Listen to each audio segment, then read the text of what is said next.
Pwede ba tayong manalangin para sa mga naapektuhan ng Super Typhoon Bobby?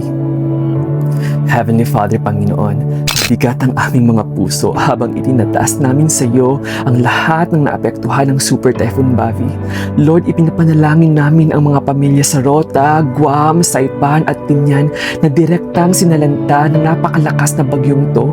Yakapin mo ang mga nawalan ng tahanan, aliwin mo ang mga nagdadalamhati, palakasin mo ang mga sugatan at ang mga nagsisimulang bumangon mula sa pinsalang iniwan ng bagyo. Panginoon, dalangin namin ang mga bata, ang mga matatanda at mga pamilyang nasa evacuation centers, maging kanlungan kanila.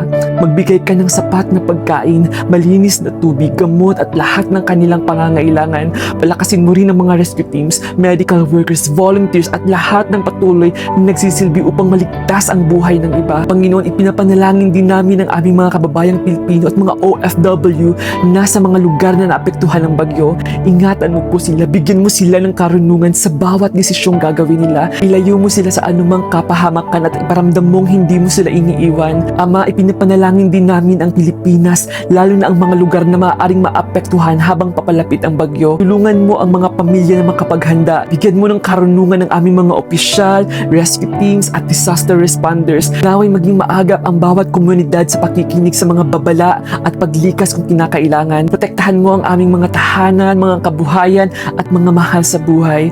Panginoon, kapag tila napakalakas ng unos, ipaalala mong mas dakila ka kaysa anumang bagyo. Kapag tila nawawala ang aming pag-asa, ikaw ang maging pag-asa namin. Kapag hindi na namin alam ang susunod na hakbang, ikaw ang maging gabay namin. Yakapin mo ang mga umiiyak, palakasin mo ang mga napapagod at iparamdam mo sa bawat pamilyang naapektuhan na hindi mo sila iniwan.